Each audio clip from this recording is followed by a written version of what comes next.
어제는 바른정당의 첫 번째 공식 출마 선언을 남경필 경기도지사가 했습니다. 전화 연결되어 있습니다. 안녕하세요.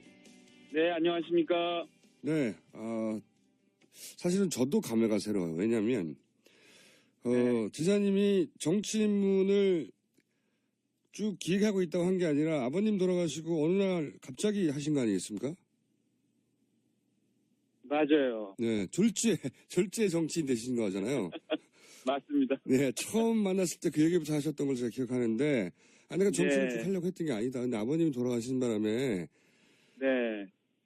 준비가 되지 않은 상태에서 졸지에 정치인에 대해서 내가 참 부족한 게 많다. 이 얘기를 네. 제가 기억합니다. 그죠? 그런데, 참 오래됐네요. 네. 오래된 이야기입니다. 근데, 우리 둘 다 젊었을 때인데, 그때. 근데 아버님 때도 못 이룬 대선 출마를 하게 되신 거예요, 지금. 네, 맞습니다. 네, 감회가 새로우시죠.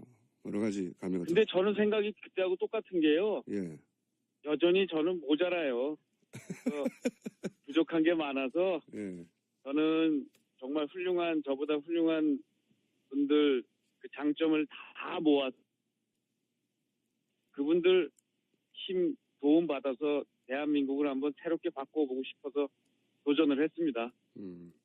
나는 혼자는 안 되지만 그러길래 더더욱 여러 사람과 힘을 합치겠다 이런 말씀이신 거죠? 네. 그렇습니다. 약점을 강점으로 바꾸겠다고.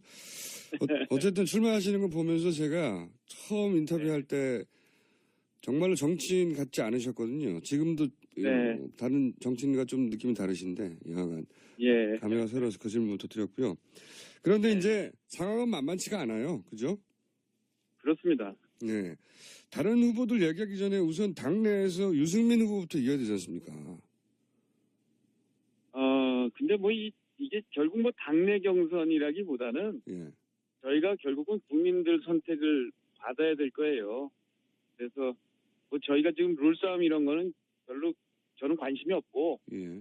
국민들한테 어차피 이게 이제 경선이 문제가 아니라 경선 끝나고 나서 이 본선에서 승리할 수 있느냐가 문제인데 그런 면에서는 지금 저희가 솔직히 열세인 게 사실이거든요. 예. 그러니까 이제 이번 경선 과정도 결국 본선을 생각하고 본선에 어떻게 국민들에게 제대로 심판을 받을 수 있을지에 대한 고민 이런 차원에서 경선도 준비하겠습니다. 그러니까 제가 궁금한 것은 우선 그러면 네. 그러니까 절차적으로 보자면 당연히 당내 경선부터 일단 당내 경선 후보를 제압하고 이겨야 그 다음에 또 있고 또 그 다음에 또 있겠죠. 아마도 이번에는. 그렇습니다. 이번엔 아주 네. 다단계일 수도 있을 것 같은데. 맞습니다. 그런데 유승민 후보가 그동안 훨씬 더 유력한 주자 취급을 받아왔는데 네. 그건 사실이에요. 그런데 당장 지금 지지율을 보면 그다지 차이도 안 납니다. 의원님하고 지사님하고. 예. 그죠? 그닥 차이가 없죠. 예. 그닥 차이가 없을 정도로 낮습니다. 두 분이. 근데 예. 오차범위 내에 있죠. 우선 유승민 후보하고 본인의 차별점 뭡니까?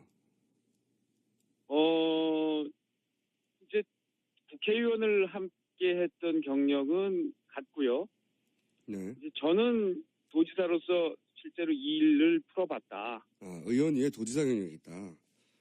예. 도지사로 중앙정치도 경험을 했고, 경기도지사 하면서, 실적도 내봤다. 일을 해봤다. 이 차이가 가장 큰 차이가 아닐까 싶습니다. 그거 분명히 큰 차이네요. 네. 설득력이 있고. 그런데, 그 전에 경기도지사 이인재 손학규 김문수 3연속 대선 도전 실패의 역사가 있습니다. 네. 이젠 끊을 때가 됐네요. 이제 그럴 때가 됐다. 그러면 현안도 여쭤봐야 되는데 우선 사실은 그 본격적인 현안은 저희 스튜디오에 나오셔가지고 1시간 정도 네. 저랑 압박 면담을 하셔야 되고요. 알겠습니다. 네. 그 전에 급한 대로 오늘 전화 연결을 했는데 그래서 한 가지만 남들과 차별되는 공약 한 가지만 알려주세요. 이거는 내가 좀 다르다. 아무래도 사교육 금지, 모병제 이 두 가지가 다 차별이 돼 있죠. 공약의 사교육의 전면 금지라는 것은 예를 들어서 뭐 학원이 안 된다든가 과외가 안 예, 된다. 그런 겁니다. 아, 그래요? 일단 학교 바깥에서 하는 학교 안으로 다 사교육이라는 것을 학교라는 플랫폼 초중고 대학교 안으로 집어넣고 예. 나머지 바깥에서 하는 사교육은 다 금지하자는 것을 국민들께 국민 투표로 여쭤보고 국민들이 동의하시면 네. 내년 이제 지방선거 있잖아요. 예. 지방선거 때 그걸 국민들께 여쭤보고 괜찮다고 다 동의하시면 이제 국회에다 요청을 해야죠. 사교육의 김영란법 같은 걸 만들어 달라. 어떤 사교육이 되는 거냐 안 되는 거냐 그리고 어디서만 할 수 있고 어디서는 안 되는 거냐 그리고 그걸 어겼을 때는 어떤 처벌을 받느냐 이런 것들을 국민들 동의하에 국회가 법을 만들어 달라 이렇게 해서 시행을 할 생각입니다. 그러니까 전면적인 금지는 불가능하니까 제한적으로 만들겠다 대단히. 그렇습니다. 그리고 그 허용을 다 못하게 하는 건 아니고 허용을 학교 안에서 하고 그 학교 안에서 하는 이 공공 영역에서 하는 이 학교 안에서의 교육은 가능하면 국가가 부담을 해주는 그렇게 가서 사교육 종사하시는 분들도 새로운 플랫폼 안에서 할 수 있도록 해드리고 국민들 부담도 덜어드리자는 겁니다. 파격적인 제안입니다. 자, 그리고 모병제 이건 네. 좀 설명을 잠깐 해주시면. 이런 거죠. 일단 우리는 안보 중요하잖아요. 예. 근데 안보가 중요해서 이 안보의 가장 기본은 군인데 네. 군에 들어갈 사람이 일단 2022년부터 절대적으로 모자랍니다. 예. 특히 지금 정부가 계획하고 있는 군 감축안인 52만 명 수준으로 줄이더라도 2029년부터는 우리 태어난 남자의 수가 25만이 밑으로 떨어지거든요. 예. 그러니까 100% 징병을 다해서 몽땅 그 25만 명을 군대를 다 보낸다 하더라도 한 2만 명 이상 부족하고요. 어차피. 예. 그렇게 되면 방법이 하나밖에 없어요. 왕창 더 줄여야 되는데 지금 그 준비를 안 하고 있거든요. 네. 감축을. 그렇다면 방법은 뭐겠어요? 군에 입대해 있는 기간을 늘리는 방법밖에 없습니다. 알겠습니다. 이게 산수죠, 산수. 네. 그런데 아무도 늘리자는 얘기는 안 하고 다 줄이자고 그러는데 남경필만 늘리자고 하는데 그냥 지금처럼 월급 15만 원 주고 늘리자고 하면 이거는 국가가 젊은이들에게 이거는 착취하는 겁니다. 그러니까 직업 군인으로 대우 잘 해주고 공무원 수준으로 해주면서 3년 정도의 근무 최소 기간을 하는 이 직업 군인으로 가자. 이게 바로 모병제. 진보 진영 공약을 해도 손색이 없는 공약들인데, 근데 반면 유승민 뭐 저희가 유승민 의원과도 전화 연결을 이제 하겠습니다만 지금은 네. 아니고 조만간 네. 유승민 그러면 후보의 공약 중에 이거 말도 안 된다 하나 욕해 주세요. 근데 아직 공약이 없어요. 공약이 아직 안 나왔습니까? 네, 뭐 정의로운 사회, 따뜻한 공동체, 따뜻하고 뭐 이런 얘기는 뭐 다 공감을 하고 지금 제가 공약 나온 거 보니까 보육 관련돼서 3년 육아휴직 보장 이런 내용이 있던데 그 외에는 아직 공약을 제가 잘 못 봐서 제가 비판하기가 어렵네요. 그러니까 다만 이제 저희가 모병제를 반대한 거는 들었거든요. 정의롭지 못하다고. 그렇죠. 그 어떤 공약에 대해서 반대하는 목소리는 제가 들어봤는데 정의롭지 못하다는 이 유승민 우리 후보님의 모병제에 대한 입장 이것과 관련해서 한번 치열하게 토론을 해보고 싶어요. 저는 모병제가 지금이 정의롭지 못하기 때문에 오히려 우리 젊은이들에게 이 새로운 기회의 사다리로 군을 만들어주는 것이 더 정의롭다라고 생각하는데 그 부분에 있어서는 한번 가열차게 한번 토론해보고 싶습니다. 저희도 이제 싸우는 거 무척 좋아하기 때문에 그럼 자리를 한번 저희가 마련해 보겠습니다. 자, 여기까지는 기본 대선 후보로서 저희가 예의상 반드시 여쭤봐야 될 것을 여쭤봤고 예. 직접 압박은 오셔서 당하시고 네. 어제 마침 그 대통령의 인터뷰로 하기 민망한 수준이긴 했는데 인터뷰가 있었습니다. 어떻게 들으셨어요? 민망합니다. 지금 말씀하신 대로 예. 정말 어떻게 보면 좀 참담하다는 생각도 들었고요. 우리가 뽑은 대통령인데 어떻게 저렇게까지 우리 국민들의 생각 또 법적인 판단 이런 상식적인 판단을과 굉장히 저렇게 동떨어진 생각을 하시는가 하는 그런 모습을 보면서 사실 참담하다고 생각합니다. 그러면 이제 대통령이 그런 인터뷰도 하고 이러는 이유 중에 하나로 박한철 헌재수상이 3월 13일 이전에는 이영민 재판관이 이제 퇴임하기 이전에는 판결이 나야 한다고 이제 시기를 말하면서 이제 위기감을 더 크게 느낀 것 같은데요. 네. 이 3월 13일 이전의 헌재 판결 발언에 대해서는 시기는 그 이전에 돼야 된다고 동의하십니까? 그러니까 저는 사실 뭔가 이렇게 중요한 일을 준비할 때 네. 어떤 플랜을 짜잖아요. 네. 아무리 계획이 없더라도 계획성이 대부분 이런 대선을 준비할 때 그런 걸 어떻게 없이 하겠어요. 그러니까 네. 저는 뭐 이전부터 이 5월 10일 아니면 4월 26일 네. 요 두 날짜 중에 대선이 치러질 것 같다라는 생각을 네. 하고 준비를 해왔습니다. 그러니까 뭐 이유나 시기에 대해서는 뭐 합리적인 판단이라고 생각하시는 거죠. 박한철 지금 헌법소장의 발언. 그것이 가장 합리적이고 좋은 시점이라고 생각을 합니다. 예. 또 한 가지는 대통령 측에서 여러 가지 지원 전술도 쓰고 하는 이유 중에 하나가 네. 자칫 특검이 이제 뇌물죄를 굉장히 강하게 특정해서 뭐 네. 삼성 이재용 부회장을 구속한다든지 네. 이러지 못한 채 특검이 끝나길 바라는 것 같거든요. 2월 말에. 네. 그래서 네. 거꾸로 특검 연장해야 되는 거 아니냐는 목소리가 이제 반환점을 도는 시점에서 특검에 나오기 네. 시작했는데 어떻게 개인적으로 보십니까? 특검 연장에 대해서는?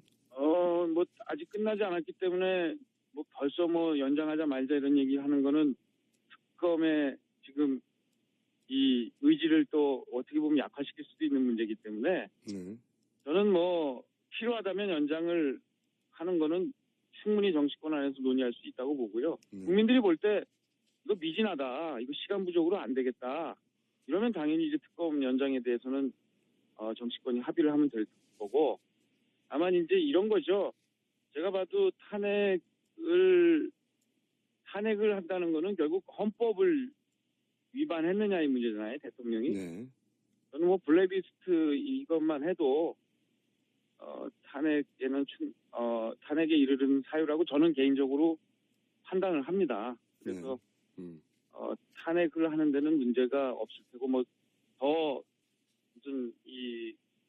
더 많은 이 다른 범법 사실이 있는지를 보기 위한 특검 연장 이런 것들은 이제 결과가 발표되고 나서 부족하다고 하면 충분히 논의할 수 있는 그런 사안이 아닌가 싶습니다. 지금 기본 입장은 그러시고 그러면 이제 또 한 가지 꼭 여쭙지 않을 수 없는 게 이제 상대적으로 진보 진영의 후보로는 지금 여론조사 기준만 가지고 가자면 문재인 전 대표 쪽으로 기울고 있고 그리고 보수적 후보로 구분하자면 여전히 1위는 반기문 전 총장으로 이제 모아지고 있는데 근데 반기문 전 총장의 지지율이 컨벤션 효과를 누리지 못하고 이제 하락 추세란 말이죠. 경향 자체가. 그렇죠. 예. 일단 하락 추세인 이유는 뭐라고 보시고 그리고 반기문 전 총장은 바른정당으로 입당을 해야 됩니까? 아니면은 제3지대에 남아가지고 소위 말하는 뭐 빅텐트니 이런 세력을 독자적으로 구성하는 걸 추진해야 됩니까? 객관적으로 정치인으로서 보자면 어떻게 해야지 반기문 전 총장이 저는 뭐 어떤 결정을 하더라도 정치인은요, 자기가 결정을 하고 거기에 책임을 지는 거잖아요. 그렇죠. 예. 근데 이제 외교관들은 그렇지는 않아요. 그러니까 누가 결정을 내려주면 그거를 잘 실행하는 거죠. 양쪽에 그렇죠. 그런 의미에서 보자면 반기문 총장께서 지금 정치인으로서의 이 결단을 못 하고 있는 겁니다. 그러면 저는 우리 반기문 총장께서 뭐 제3지대를 가든 바른정당으로 오던 어떤 선택을 하든 간에 중요한 건 뭐냐면 빨리 결정을 해야 돼요. 세상에 옳은 길이 어디 있어요? 그냥 어차피 결정을 하고 가봐야 길이 열리는 건데 네. 어떤 방식이든 간에 빨리 결단을 하고 입장을 정리해서 그 길로 매진하는 게 맞다고 봅니다. 답을 내려야 하는데 답을 못 내리고 있다는 네. 게 가장 큰 문제인 거군요. 말하자면. 그렇습니다. 그게 가장 큰 문제고 대통령이란 자리는 사실 매일 결정하고 매일 책임지는 자리잖아요. 그렇죠. 이거보다 네. 얼마나 더 큰 문제들이 많겠어요. 그러니까 결정을 여러 가지 고려를 하되 좌고우면하지 않고 결단을 탁탁 내려주는 리더십, 이게 대통령의 리더십 중에 가장 중요한 덕목이라고 생각을 합니다.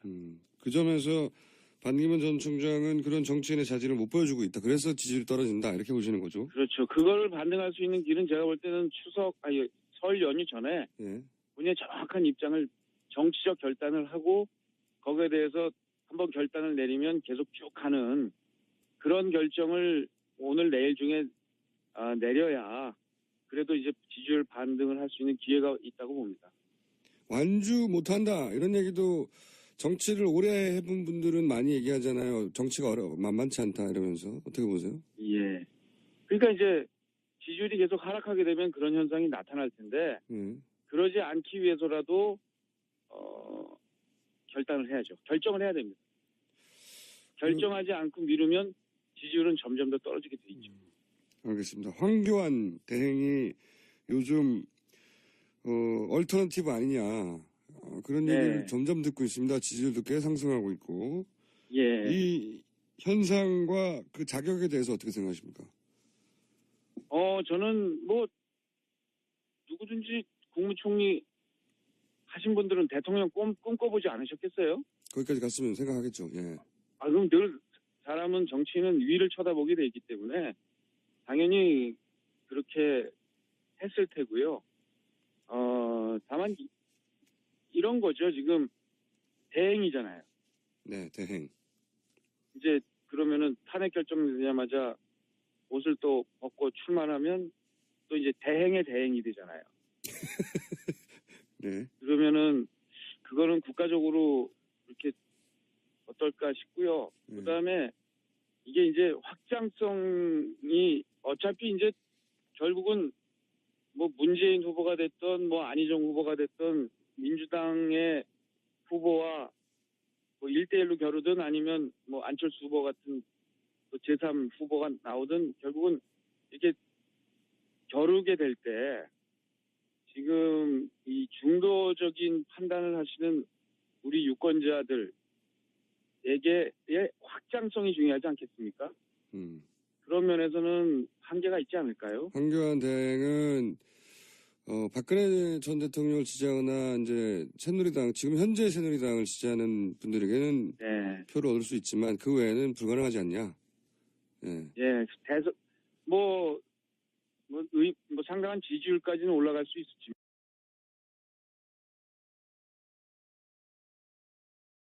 안 올라갈 테고 예. 예를 들면 거꾸로 남경필 같은 경우에는 지금 지지율은 별로 미미하지만 예. 후보가 된다면 중도층을 확장을 해서 대선 후보가 될 수 있는 대통령 선거를 이길 수 있는 가능성은 그래도 있지 않을까. 저도 그 부분은 동의합니다. 저도 남경필 도지사님의 중도 확장성이 훨씬 크다고 생각하는데 네. 거기까지 지지율이 안 나오네요. 안타깝게도. 이제 시작인데요, 뭐.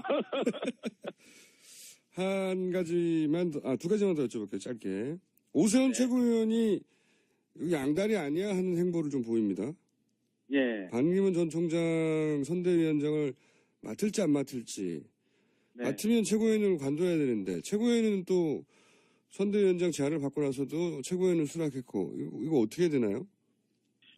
그러니까 요새 이걸 어떻게 판단할까? 예. 하나는 이제 전통적으로 보면 그 말이 되냐? 예. 근데 또 요새 뭐 영역도 없어지고 저는 뭐 안희정 지사하고 손도 잡고 그러는데 예. 그런 의미에서 보자면 꼭 이것도 뭐 과거와 잘못됐다라기보다는 과거와 다르다. 예. 이런 것들이 새로운 거 아니냐라고 얘기를 할 수도 있겠고요. 그건 아니지 않습니까? 저 안희정 도지사하고 그러니까 서로 반대편 진영에 서 있지만 손을 잡는 거하고는 다른 의미 아닙니까? 오세훈 최고위원은 이쪽 이득도 보고 저쪽 이득도 보려는 거 아니에요? 그렇지는 않겠죠. 제가 한번 얘기를 들어볼게요. 어떤 생각으로 하고 있는지 네. 얘기를 못 들어봤는데 네. 한번 좀 들어보겠습니다. 오전 시장한테. 마지막으로 본인은 결국 본인과 안희정의 대결이 될 것이다.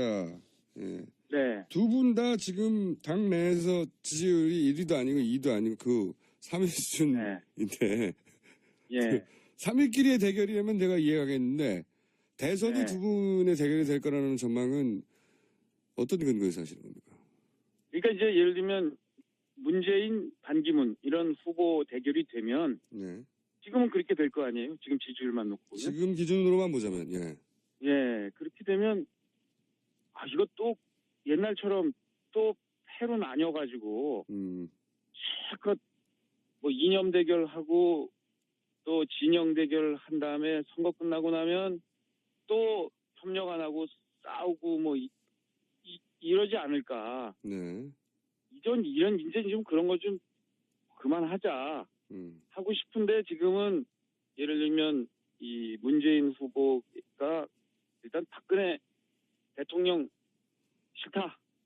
그래서 정권 교체하자라는 것 때문에 지지율이 올라가고 있고 또 그 반대 진영에서는 문재인 후보를 그래도 꺾으려면 반기문 총장 정도 돼야 되는 거 아니냐. 이런 진영 논리가 지금은 지지자들 사이에 작동되고 있다고 보는데 그게 아니다. 이제 우리 새로운 거 한번 해보자. 대한민국이 계속 이래서야 되겠느냐.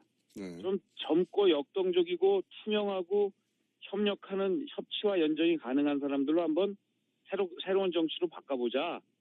이런 흐름 가게 되면 저는 뭐 남경필 안희정 대결도 불가능한 것이 아니다. 이제부터 그런 흐름을 만들어내기 위해서 최선을 다하겠습니다. 알겠습니다. 갈 길이 굉장히 멀어 보입니다만은 네. 현재 지지율은 너무 어림도 없기 때문에. 근데 뭐 모르죠. 지금 몇 개월 전에는 상상도 못한 일이 벌어지고 있으니까요.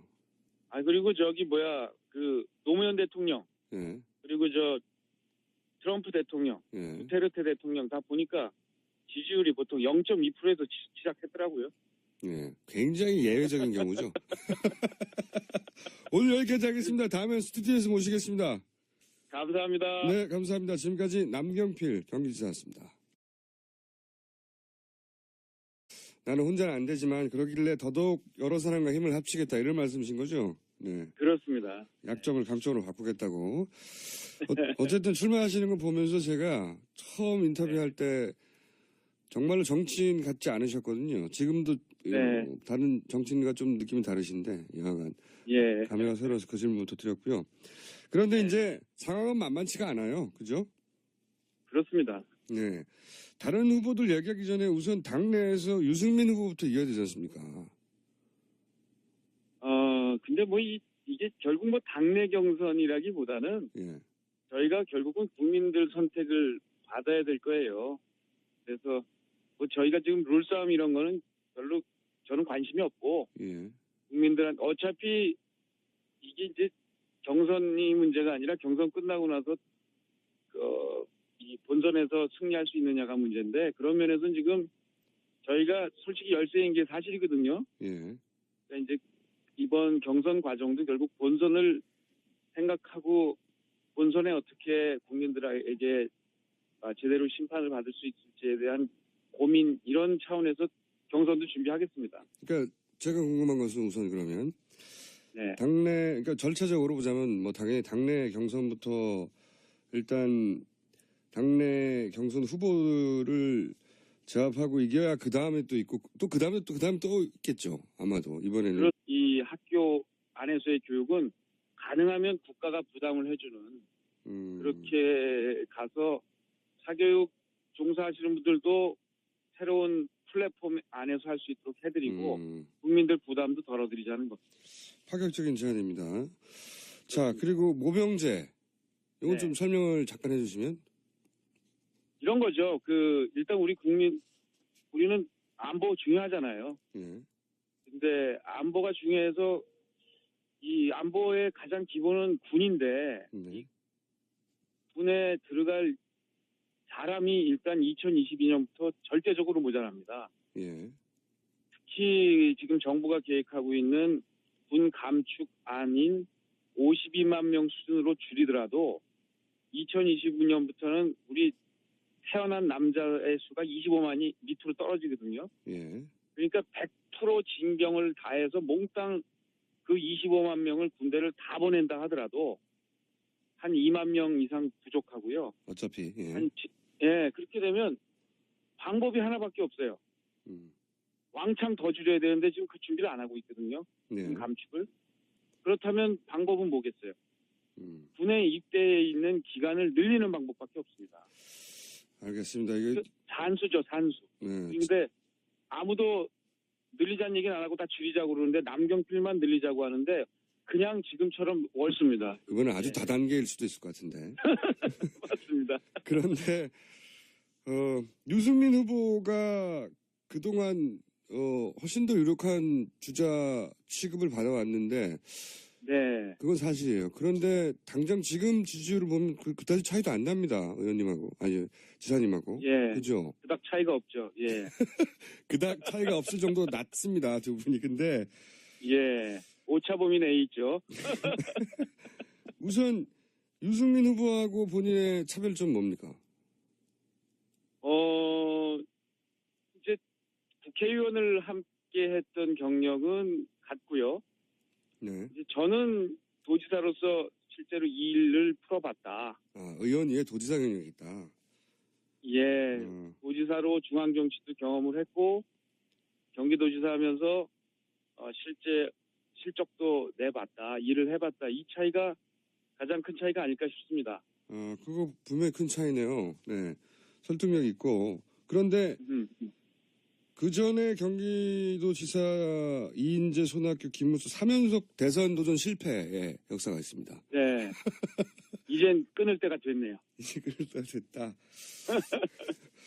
그러면 현안도 여쭤봐야 되는데 우선 사실은 그 본격적인 현안은 저희 스튜디오에 나오셔가지고 1시간 정도 네. 저랑 압박 면담을 하셔야 되고요. 어제는 바른정당의 첫 번째 공식 출마 선언을 남경필 경기도지사가 했습니다. 전화 연결되어 있습니다. 안녕하세요. 네, 안녕하십니까. 네, 사실은 저도 감회가 새로워요. 왜냐하면 지사님이 정치 입문을 쭉 기획하고 있다고 한 게 아니라 아버님 돌아가시고 어느 날 갑자기 하신 거 아니겠습니까? 맞아요. 네, 졸지에 정치인 되신 거잖아요. 맞습니다. 네, 처음 만났을 때 그 얘기부터 하셨던 걸 제가 기억하는데, 내가 정치를 네. 쭉 하려고 했던 게 아니다. 근데 아버님이 돌아가신 바람에, 네. 준비가 되지 않은 상태에서 졸지에 정치인에 대해서 내가 참 부족한 게 많다. 이 얘기를 네. 제가 기억합니다. 그죠? 그런데, 참 오래됐네요. 네. 오래된 이야기입니다. 근데, 우리 둘 다 젊었을 때인데 그때. 근데 아버님 때도 못 이룬 대선 출마를 하게 되신 거예요, 지금. 네, 맞습니다. 네, 감회가 새로우시죠. 여러 가지 감회가. 근데 저는 생각이 그때하고 똑같은 게요. 예. 여전히 저는 모자라요. 부족한 게 많아서 예. 저는 정말 저보다 훌륭한 분들 그 장점을 다 모아서 그분들 힘 도움 받아서 대한민국을 한번 새롭게 바꿔보고 싶어서 도전을 했습니다. 알겠습니다. 네. 그 전에 급한 대로 오늘 전화 연결을 했는데, 그래서 한 가지만, 남들과 차별되는 공약 한 가지만 알려주세요. 이거는 내가 좀 다르다. 아무래도 사교육 금지, 모병제 이 두 가지가 뭐 다 차별이 돼 있죠. 공약에 사교육의 전면 금지라는 것은 예를 들어서 뭐 학원이 안 된다든가 과외가 안 된다든가. 그런 겁니다. 아, 그래요? 일단 학교 바깥에서 하는 학교 안으로 다 사교육이라는 것을 학교라는 플랫폼 초중고 대학교 안으로 집어넣고 네. 나머지 바깥에서 하는 사교육은 다 금지하자는 것을 국민들께 국민 투표로 여쭤보고 국민들이 동의하시면 네. 내년 이제 지방선거 있잖아요. 예. 지방선거 때 그걸 국민들께 여쭤보고 괜찮다고 다 동의하시면 이제 국회에다 요청을 해야죠. 사교육의 김영란법 같은 걸 만들어 달라. 어떤 사교육이 되는 거냐 안 되는 거냐, 그리고 어디서만 할 수 있고 어디서는 안 되는 거냐, 그리고 그걸 어겼을 때는 어떤 처벌을 받느냐, 이런 것들을 국민들 동의하에 국회가 법을 만들어 달라, 이렇게 해서 시행을 할 생각입니다. 전면적인 금지는 불가능하니까 제한적으로 만들겠다. 대단히. 그렇습니다. 그리고 그 허용을 다 못하게 하는 건 아니고 허용을 학교 안에서 하고, 그 학교 안에서 하는 이 공공 영역에서 하는